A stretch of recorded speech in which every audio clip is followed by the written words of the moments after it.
What's going on YouTube? Effect Records here. Today I'm bringing you an update video on my 2005 EVO 8 project. So as you can see, we are no longer at school and we are home in my garage. So basically took the spot of my last project that I was doing, but this one shouldn't be near as long, not even close.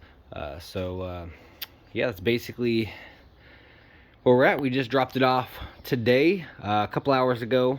I went ahead and got it under jack stands under it and stuff like that, just to prep for whatever I got to do, because I got to take off the wheels and do some more undercoating, a little bit more of that stuff, and then I'm done. And then also tighten up the rear, like the rear control arms are just like chilling right now, just so I can get on the tow truck because they're spinning, so I gotta tighten those down and stuff. But yeah, the front subframe is all good to go. The engine is in. We got that in yesterday, I believe, or the day before.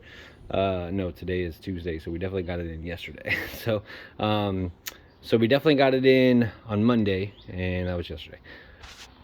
So yeah, super stoked to get that in with the clutch and everything, good to go. But now I got this wire mess that I gotta figure out. But I'm super happy that that's all coming together. And I started working on this patch, but I still got a lot to do. So basically, I did the patch and everything, ground it decently smooth, and then my brother was working on the truck, and he made up a lot of body filler, like way too much than he needed. So I was just like, go ahead and slap it on real quick. That's basically what it looks like. But that's, for the most part, most of it's coming off, because I still got to remove the paint and stuff like that. But he didn't want to waste that body filler, so I was like, sure, I guess, whatever. Then inside the trunk, I have some primered areas that's just primered. Now I want to Raptor liner a lot of this trunk space as well, so that way it's durable. So if I set anything in here, I don't got to worry about it scratching and rusting through. But right now it's just a lot of primer from holes I had to patch up in here. There was a strip I had to take out right here that you can kind of see with that. Another thing with Raptor liner is it does hide a lot of flaws because it's bubbly as it is with the texture. But I'm going to grind this a little bit smoother, and then before I apply it and stuff, and make sure everything's primered before the Raptor. Now inside here, in here, and inside there, there's still some rust, which I'm going to take care of with right there. There's a little handheld sandblaster that I'm gonna hit it with. If I can reach over here, hit it with this guy, which I did some mods to increase its volume, and I'm gonna get some glass bead hopefully today at Harbor Freight, and that's what I'm gonna use to clean up all that rust and fix that, because I couldn't sandblast this at school, and it was definitely hard to get in there, so I was just gonna do that. And then behind me is just a buttload of parts. Some I'm selling at the moment, and then some are going back in the cars. I got to repair the fenders on the bottom tabs right here because of corrosion. This is the heat shield for the fuel tank, which I had to repair. It had rust all over it, looked disgusting. This is what it looks like right now. Looks super good. So I painted this side black because just in case if I don't have enough Raptor liner, it's black and it's good to go over the primer. Now this side I plan on Raptor lining for sure, because that's what's going to be on the underside. But this side you don't got to worry about because there's no rock chips and stuff. There's the fuel tank as it sits. So I sandblasted the fuel tank as well, and it made pinhole size holes in the fuel tank. And so my plan to fix it, because they are discontinued, which is, I'm sure it's going to be fine, is to right now this is the first layer of fiberglass, and I got epoxy resin for the fiberglass because there's epoxy primer all over it. So I took epoxy resin in fiberglass sheets and laid it over there, and went all the way around, trying to get the best I could. Now there's still some areas this still needs work. Obviously it's definitely not done. This is just the first little starting, just to get it on there. And then once I'm happy with the way the fiberglass is going, I'm going to cover it in, which is right here, cover it in some fiberglass body filler, and then smooth it out, make it look good, and that should take care of all the pinholes. Now the pinholes are only in the top, they weren't in the bottom. If they're in the bottom, then I wouldn't worry about it, but the bottom was pretty good. The bottom wasn't really rusty, a lot thanks to probably that heat shield that took most of it. It was just the top, because the top was terrible before I sandblasted. Like, it was so flaky and bad. I'm just happy it came out as good as it did because of how rusty it looked. Then these, I primered this side and then I just painted that black. The kind of the same concept. So these are the one of these actually go on the rear subframe, and this is what holds the one of the rear control arms together, which is not in there yet, just because I ran out of time and I had to get it out today for school. But basically I primered both sides and then I just painted that black and then clear coated it and stuff, just like I did with the heat shield.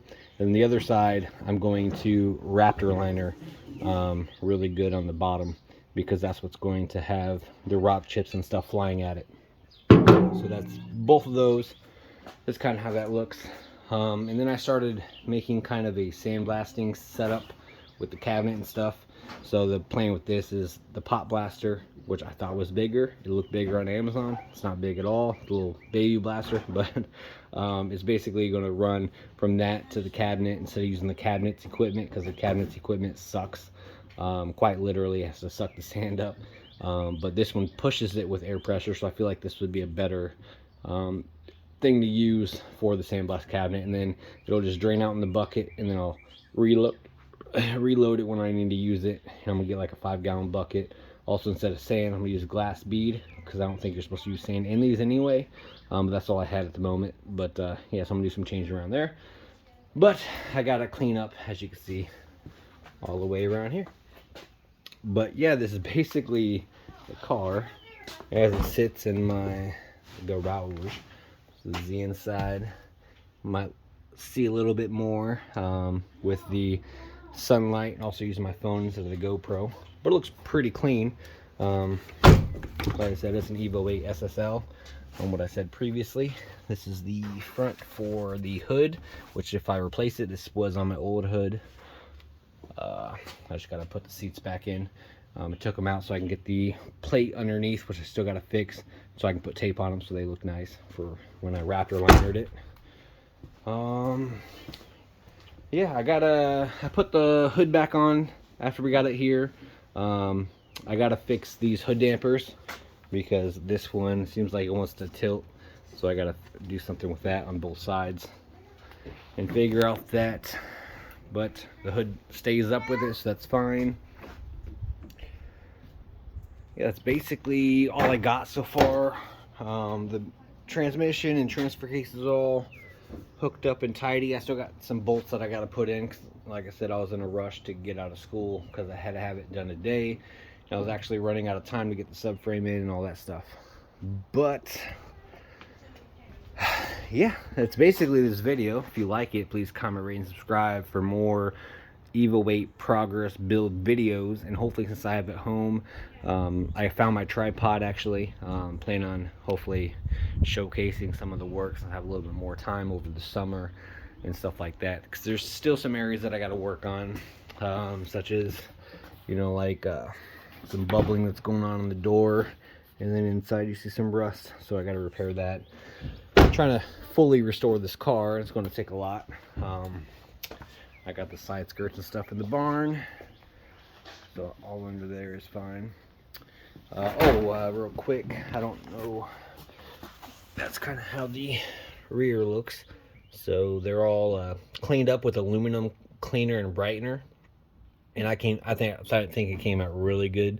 It looks like dang near brand new, so I think it looks super good. And this is where that one bracket that I was showing you goes on both sides. But yeah, the rear diff's just hanging right now because I got this piece that I gotta fix, because these are super expensive, and the bolt was seized in there, so we had to get a torch and melt it, so we can heat it up and stop the seas so we can pull this out, and that was like a pain of the ass to do, but we got it done. But these are super expensive, so I'm gonna try to repair this side. It actually goes back on perfectly fine. It's basically just cosmetics, is why I would do that, which I like to do. So there's that. But no, yeah, that's basically this video in a nutshell, just showing you guys that we're back at home, so I can work on this in my garage and stuff. So that's pretty awesome, and it's a lot together than I thought it would be, to be honest. But yeah, I'll catch you guys on the next video. All right, peace.